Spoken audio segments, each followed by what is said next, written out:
আপনারা কি জানেন কিয়ামতের ময়দানে আল্লাহর কাছে বান্দা কোন আমল করলে হিসেব ছাড়া জান্নাতে যাবে? জানেন কেউ? বলতে পারেন কেউ? ভাই, আল্লাহর কাছে হিসেব দিয়ে জান্নাতে যাওয়া কি সহজ কাম না কঠিন কাজ? আরে আল্লাহর কাছে তো অনেক দূরের কথা। আপনি যে প্রতিষ্ঠানে চাকরি করেন তার মালিকের কাছে, উপরস্থ বসের কাছে একেবারে পুঙ্খানুপুঙ্খ করে প্রতিটা পয়সার হিসাব দিয়ে একদম সবকিছুতে পারফেক্টনেস প্রমাণ করা, এটাই তো একটা কঠিন কাজ, দুঃসাধ্য কাজ। সেখানে সারা জীবনের হিসাব আল্লাহর কাছে দিয়ে পাই পাই করে তারপর আপনি জান্নাতে যাবেন, বিষয়টা এত সহজ না।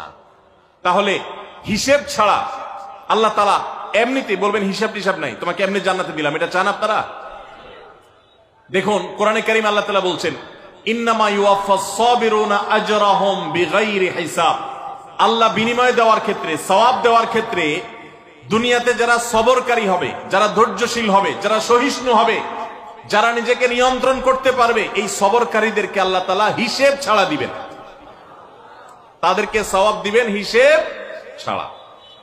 তাহলে আপনি যখন আপনার কর্মস্থলে থাকবেন আপনাকে ধৈর্য ধারণ করতে হবে। আপনি যখন পাবলিক পরিবহনে উঠবেন আপনার মাথা ঠান্ডা রাখতে হবে। আপনি যখন আপনার বাসা বাড়িতে থাকবেন আপনার মাথা ঠান্ডা থাকতে হবে।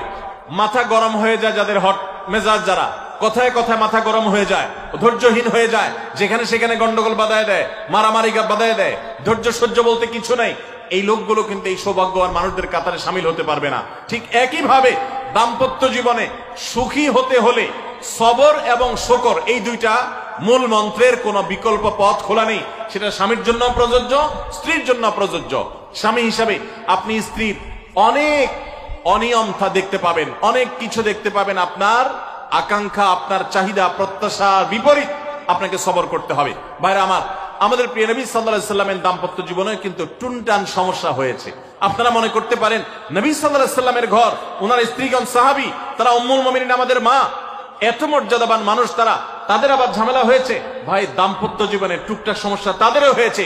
প্রিয় নবী সাল্লাল্লাহু আলাইহি সাল্লাম নিজে একদিন বাসা ছেড়ে মসজিদে নববীতে এসে মন খারাপ করে বসেছিলেন, তিনি বাসায় যাচ্ছেন না, অভিমান করে। ওমর রাদিয়াল্লাহু তাআলা আনহু বিষয়টা বুঝতে পেরে, তার মেয়ে যেহেতু নবী সাল্লাল্লাহু আলাইহি সাল্লামের স্ত্রী, তিনি সেখানে গিয়ে ভেতরে প্রবেশ করে তার সাথে কথা বলে তথ্য উদ্ঘাটন করে সেটা মিটমাট করার ব্যবস্থা করেছেন। স্বয়ং নবী করিম সাল্লাল্লাহু আলাইহি সাল্লামের জামাতা, ইসলামের চতুর্থ খলিফা আলী রাদিয়াল্লাহু তাআলা আনহু, তার মতে এত মর্যাদাবান মানুষ, তার ঘরে স্ত্রী হিসাবে আছেন কে?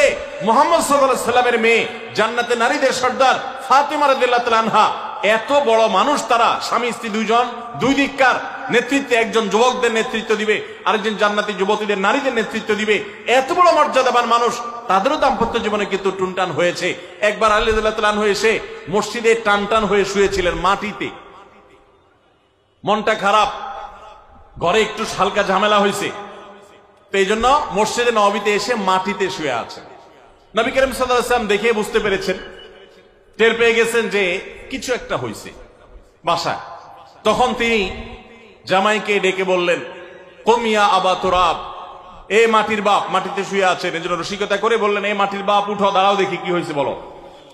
ভাইরা আমার, দাম্পত্য জীবনে টুকটাক সমস্যা হবেই হবে। যারা বিয়ে করেন নাই আগে থেকে প্রস্তুত থাকেন,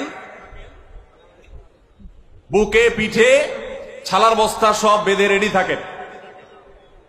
বিশেষ করে সময় যেভাবে গড়াচ্ছে, তাতে করে সামনে থেকে হেলমেট পরেও যাওয়া লাগতে পারে।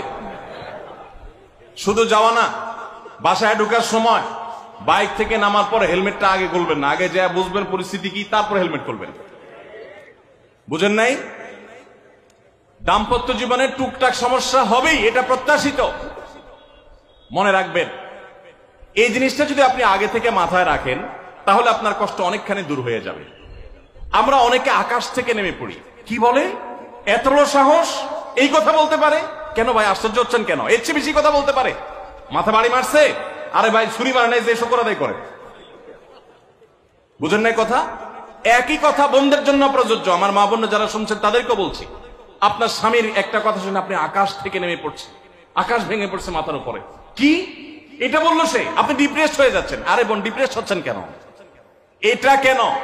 আরো শক্ত কথা আপনাকে বলতে পারে, এটা আপনি মাথায় রাখেন, কারণ দিন শেষে তিনি মানুষ, তার ভুল হতে পারে, একটা সময় তিনি তার ভুল বুঝতে পারেন।